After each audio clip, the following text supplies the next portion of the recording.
Hello बच्चों, स्वागत है आपका मेरे यूट्यूब चैनल पर। आज हम देख रहे हैं चैप्टर 8 कोशिका संरचना एवं प्रकार के क्वेश्चन आंसर्स। इसका पहला क्वेश्चन है सत्यासत्य।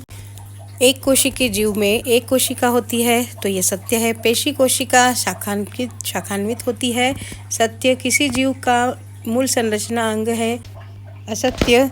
अमीबा की आकृति अनियमित होती है, सत्य। नेक्स्ट क्वेश्चन देखिए, मानव तंत्रिका तंत्र का रेखांकित चित्र बनाइए।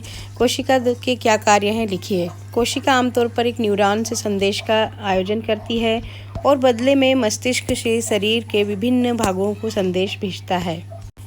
एक तरह से यह मस्तिष्क से शरीर को नियंत्रित करने में मदद करता है। बच्चों ये देखिए, ये तंत्रिका तंत्र का चित्र है। इस तरह से शाखान्वित होता है और इसमें भाग इसमें पाए जाते हैं। चित्र को अच्छे से लर्न कीजिए। क्वेश्चन नंबर 3 है, निम्नलिखित पर संक्षिप्त में टिप्पणियाँ लिखिए। साइटोप्लाज्म कोशिका केंद्रक। ए साइटोप्लाज्म, यह एक तरल पदार्थ है जो कोशिका को भरता है और प्लाज्मा झिल्ली और नाभिक के बीच होता है। कोशिका अंग जैसे माइटोकॉन्ड्रिया, राइबोसोम, गोल्गी बॉडी आदि को कोशिका द्रव से अलग रहता है या निलंबित रहते हैं। साइटोप्लाज्म कोशिका अंगकों के बीच सामग्रियों के आदान प्रदान में मदद करता है। तो बच्चों ये था साइटोप्लाज्म का विवरण। कोशिका केंद्रक एक गोलाकार संरचना है जो आमतौर पर कोशिका के केंद्र में मौजूद होती है। नाभिक निम्नलिखित घटकों से बना होता है। परमाणु झिल्ली, यह एक दोहरी परत वाली झिल्ली है जो केंद्रक की सामग्री को साइटोप्लाज्म से अलग करती है। परमाणु झिल्ली में छिद्र होते हैं जो विशिष्ट पदार्थों को नाभिक के अंदर और बाहर आने जाने में स्थानांतरित करने की अनुमति देते हैं। कोशिका के किस भाग में अंगक होते हैं, तो साइटोप्लाज्म कोशिका का वह हिस्सा है जिसमें माइटोकॉन्ड्रिया, राइबोसोम्स, गोल्गी बॉडी आदि जैसे विभिन्न अंग होते हैं। साइटोप्लाज्म एक तरल पदार्थ होता है जो कोशिका को भरता है और प्लाज्मा झिल्ली और नाभिक के बीच में होता है। प्रोकैरियोटिक और यूकैरियोटिक सेल में अंतर, तो अधिकांश प्रोकैरियोटिक्स एक कोशिकीय होते हैं जबकि यूकैरियोटिक्स बहुकोशिकीय होती हैं। केंद्रक झिल्ली अनुपस्थित होती है, इसमें सुस्पष्ट केंद्रक झिल्ली होती है। केंद्रक झिल्ली के अनुपस्थित होने के कारण केंद्रक को हम अच्छे से परिभाषित नहीं कर सकते। केंद्रक सुस्पष्ट होने के कारण एक केंद्रक झिल्ली से घिरा होता है। न्यूक्लियोलस अनुपस्थित होता है, न्यूक्लियोलस उसमें उपस्थित होता है। कोशिका अंग जैसे प्लास्टिड, माइटोकॉन्ड्रिया, गोल्गी बॉडी आदि अनुपस्थित होते हैं, जबकि यूकैरियोटिक सेल में कोशिका अंग जैसे प्लास्टिड, माइटोकॉन्ड्रिया, गोल्गी बॉडी आदि मौजूद होते हैं। बैक्टीरिया और नील हरे शैवाल प्रोकैरियोटिक कोशिकाएं हैं। कवक, पौधे और पशु कोशिकाएं यूकैरियोटिक कोशिकाएं हैं। मतलब जो जीव जंतु है वो सारे किससे बने हैं, यूकैरियोटिक सेल से बने हुए हैं। बच्चों नेक्स्ट क्वेश्चन है, जंतु कोशिका और पादप कोशिका का सचित्र अंतर बताइए। तो ये देखिए, जंतु कोशिका और पादप कोशिका का चित्र। इसमें सबसे प्रमुख अंतर पाया जाता है वो है साइटोप्लाज्म, इसका हरित लवक, और दूसरा कोशिका भित्ति का। यह अंतर मुख्य अंतर है इसमें। आइए हम आगे देखते हैं। पादप कोशिका में इनमें सेलुलोज की बनी कोशिका भित्ति तथा प्लाज्मा झिल्ली दोनों पाई जाती है, जबकि जंतु कोशिका में यह अनुपस्थित होती है।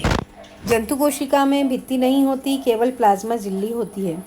इनमें पादप कोशिका में क्लोरोप्लास्ट पाया जाता है, जबकि जंतु कोशिका में क्लोरोप्लास्ट नहीं पाया जाता। जंतु कोशिका में रसधानियाँ छोटी होती है या अनुपस्थित होती हैं, जबकि पादप कोशिका में रसधानियाँ बहुत बड़ी बड़ी होती हैं। इसका आगे का पॉइंट देखें हम। प्रायः कोशिका अंगक झिल्ली युक्त होते हैं और इनमें जंतु कोशिका में कोई भी कोशिका अंगक झिल्ली युक्त नहीं होते। 5वां पॉइंट देखें हम। केंद्रक कोशिका की परिधि की ओर खिसका रहता है, जबकि जंतु कोशिका में केंद्रक गोल और मध्य में होता है। गोल्गी उपकरण कम विकसित होते हैं और जंतु कोशिका में गोल्गी उपकरण पूर्ण रूप से स्पष्ट और विकसित रूप में पाए जाते हैं। तो बच्चों ये था अंतर। अब इसके बच्चों ये देखिए, ये पादप कोशिका का चित्र है। इसके अलग अलग नाम दिए हुए हैं और इसे आप इसी तरह से कलरफुल डायग्राम बनाइए। और आगे हम देख रहे हैं जंतु कोशिका का चित्र, इसमें भी आप कलरफुल डायग्राम बनाइए। तो बच्चों ये था। नेक्स्ट क्वेश्चन हम देखते हैं, कोशिका में गुणसूत्र कहाँ पाए जाते हैं, उनके कार्य बताइए। तो कोशिका में गुणसूत्र या क्रोमोसोम नाभिक में मौजूद होते हैं। यह धागे जैसी संरचनाएं होती है जिनको ले जाने का कार्य करती है। माता पिता से संतानों में विशेषताओं को स्थानांतरित करने के लिए अति आवश्यक हमारी शारीरिक संरचना या हमारी जो आदतें हैं वो भी हमें कहाँ से आती हैं या हमारे पेरेंट्स से जो आती हैं वो सारी जीन्स के द्वारा ही ट्रांसफ़र होती है। गुणों का वंशानुक्रम गुणसूत्रों के द्वारा ही संभव है। अगर गुणसूत्र ना होते तो हमारी जो पीढ़ी दर पीढ़ी जो एक जैसी शक्लें होती है या किसी की नाक, आँख, मुँह, ये सभी जो एक जैसा होता है वो गुणसूत्रों के कारण ही होता है। बच्चों अगला क्वेश्चन है, सजीव में कोशिका मूलभूत संरचनात्मक इकाई है, समझाइए। प्रत्येक जीवित जीव कोशिकाओं, पौधों या जानवरों, बैक्टीरिया से बना होता है या कोई अन्य सूक्ष्म जीव सभी विभिन्न प्रकार के बने होते हैं। सेल बैक्टीरिया जैसे सरल जीवों के लिए उनके पास एक ही प्रकार होता है। जीवित रहने के लिए आवश्यक सभी कार्य को करने के लिए एक ही सेल होती है। जटिल के लिए मनुष्य जैसे जीवों में विभिन्न प्रकार की कोशिकाएं होती हैं। एक साथ और ऊतकों से अंग प्रणालियों जीवों का निर्माण करते हैं। प्रत्येक प्रकार की कोशिकाओं का आकार, कार्य सब भिन्न भिन्न होता है। बच्चों नेक्स्ट क्वेश्चन देखें। बताइए क्लोरोप्लास्ट अथवा हरितलवक केवल पादप कोशिकाओं में ही क्यों पाए जाते हैं? तो बच्चों इसका आंसर है क्लोरोप्लास्ट या प्लास्टिड है जो केवल पौधों की ही कोशिकाओं में पाया जाता है। क्लोरोप्लास्ट में एक हरा रंग द्रव्य होता है जिसे क्लोरोफिल के रूप में जाना जाता है। क्लोरोफिल सूरज की रोशनी से भोजन का उत्पादन करता है। बताइए मुर्गी का अंडा आसानी से दिखाई दे जाता है, क्या यह एकल कोशिका है अथवा कोशिकाओं का एक समूह है? तो मुर्गी का अंडा एक एकल कोशिका है तथा आकार में बड़ा होने के कारण इसे हम नग्न आंखों से भी देख सकते हैं। बच्चों अगला क्वेश्चन है, अपनी आकृति बदलने से अमीबा को क्या लाभ होता है? तो अमीबा को अपनी आकृति अनियमित करने से बहुत सारे लाभ होते हैं।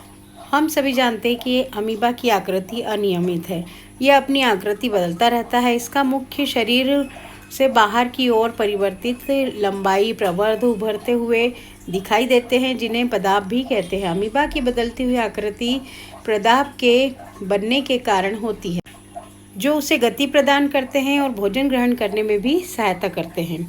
तो यह है अनियमित गति का लाभ। बच्चों नेक्स्ट क्वेश्चन है, मैं जानता हूँ कि पौधों को कोशिका भित्ति की आवश्यकता क्यों होती है? पौधों में कोशिका झिल्ली की अतिरिक्त एक बाहरी मोटी परत होती है जिसे कोशिका भित्ति कहते हैं। कोशिका झिल्ली को आबाद करने वाली यह अतिरिक्त संरचना पौधों की कोशिका की सुरक्षा के लिए अत्यंत आवश्यक है। पादप कोशिकाओं की सुरक्षा के लिए आवश्यक है। पादप कोशिकाओं को ताप में परिवर्तन, तीव्र गति से चलने वाली वायु इत्यादि विभिन्न परिवर्तनों से सुरक्षा के लिए आवश्यक होती है। तो बच्चों ये थे हमारे क्वेश्चन आंसर्स। आप इन्हें लर्न करें। जहाँ भी जो कोई क्यूरी हो आप मुझे ज़रूर पूछें। वीडियो पसंद आया चैनल को लाइक, सब्सक्राइब, शेयर ज़रूर करें। Thank you for watching.